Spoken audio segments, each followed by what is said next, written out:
Hello, everyone. Today we'll delve into one of the most riveting films, Triple Frontier. Let's begin. After a tense operation and a wild chase, Pope returns to a safe place, a gloomy apartment where Giovanna is already waiting for him. The air is electrified from their recent escape, and they both realize the gravity of the situation. Giovanna shares information about Lorea, his mansion, and the treasures they can seize. Pope listens, contemplating every word, his decision crystallizing with each second. This decision will turn everything around, to start all over, to risk life for one last major strike. He nods in agreement, and they both understand that they are now bound by a common secret and shared risk. Several days after meeting with Giovanna, we find Pope in Florida, visiting his former Delta Force comrades. He enters Redfly's office, who is stuck in the routine of real estate sales. Pope shares the plan of the heist. They can become rich, and more importantly, it offers them a chance at a new life. Initially skeptical, Redfly cannot resist the opportunity to return to the glory and adrenaline of his past days. The next frame shows Pope's meeting with Ironhead, who has become a motivational speaker after military service. The uncertainty in Ironhead's eyes vanishes when he hears Pope's proposal. Then they find Benny, training in the gym. His fighting spirit ignites immediately at the thought of the upcoming challenge. Finally, they meet Catfish, who has missed the skies and is ready to take the helm for this mission.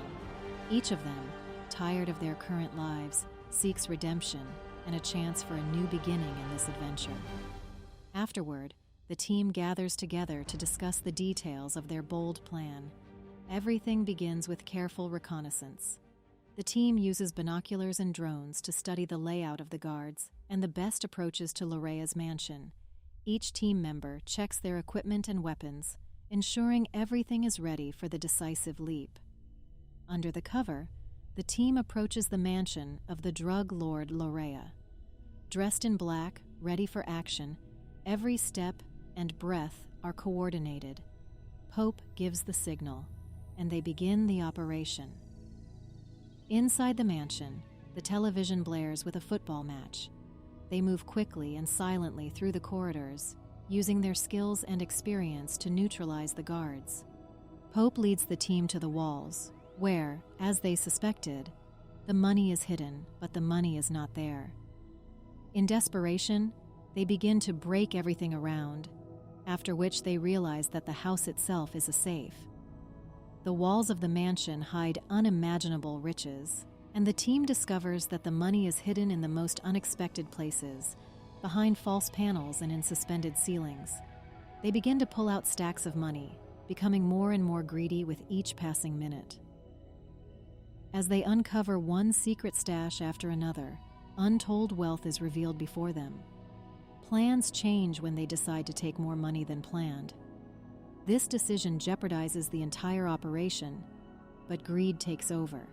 In the commotion, they hear footsteps. Lorea is returning. In the ensuing scuffle, Ironhead is injured, but Pope manages to eliminate Lorea.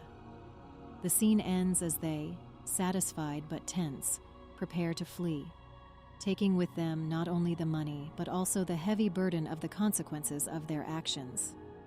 The drug lord's mansion is now behind them, and the team, with bags full of money, rushes to the van waiting for them. The air is filled with tension and adrenaline from the heist they've just pulled off. Pope, Redfly, Ironhead, Benny, and Catfish notice Lorea's family and guards returning. They quickly decide to set the mansion on fire to erase their tracks and prevent pursuit. Flames burst forth, illuminating their escape path as Lorea's home burns behind them. Against the morning sky, the team approaches a dusty airstrip where an old Mi-8 military helicopter awaits them. Time is running out, and each member moves their bags of money, loading them into the helicopter's cargo hold. Catfish, checking the instrument panel and mechanisms, doubts the helicopter can lift to the necessary altitude with such a load to cross the Andes. But Redfly insists they can't leave a penny behind. They decide to risk it and take off, gaining altitude. In the sky, they leave Yavanna and her brother in a safe place outside the country, passing on some of the money and visas for their escape to Australia. Tension mounts as Redfly insists that Yavanna knows more than she says, but Pope convinces him to let her go. The team loses sight of the escapees and heads towards the coast of Peru. The Mi-8, overloaded with millions in cash and struggling with altitude, increasingly loses control. The team feels the cabin shake and buzz from the strain. Panic sets in as they realize a collision is inevitable.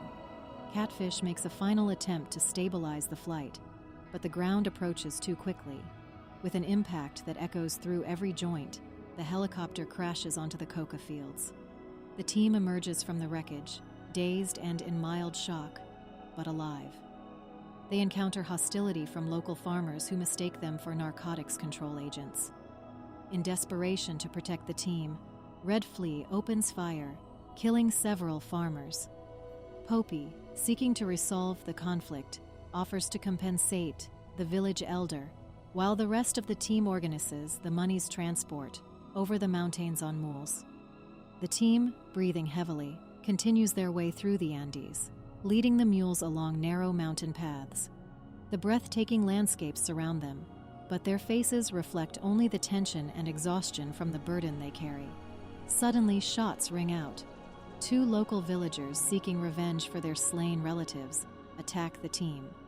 A firefight ensues, and in the chaos, Redfly resolutely defends his comrades, but falls to one of the Avengers.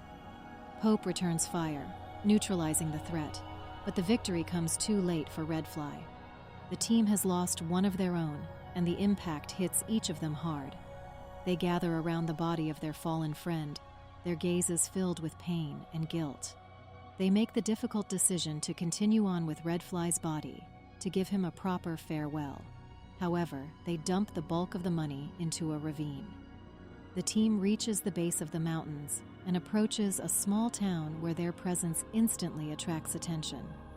They try to remain inconspicuous, but members of Lauria's cartel, intent on vengeance, are already tracking them. Pope and his team attempt to sneak through the town to the shore where their boat is supposed to be waiting, but they quickly realize they cannot remain unseen. A tense chase ensues, escalating into a fierce shootout. Bullets whiz by as the team returns fire, fighting their way to the sea. The scene is desperate as they fight not just for their freedom, but for each of their lives. The final dash to the boat is accompanied by the roar of gunfire and shouts. The team finally tosses the bags of money into the boat, grabs Redfly's body, and sets off, leaving the town in chaos and the smoke of the gunfight behind them. Now without Redfly, the team returns home, overwhelmed with feelings of guilt and loss. In a quiet office, as they share out the remaining money, the weight of their actions is felt in every gesture and look. They decide all their share of the capital will be given to Redfly's family. Pope, still wrestling with his conscience, receives the coordinates of where they dumped the rest of the money in the ravine and decides to find Yavanna in Australia. The team says their goodbyes, each going their separate ways. The frame slows on Pope, his gaze heavy but resolute. He leaves the office, and the camera follows him as he looks at the piece of paper with the coordinates clenched in his hand. The scene ends, leaving us with the thought that even after all the trials, another adventure lies ahead.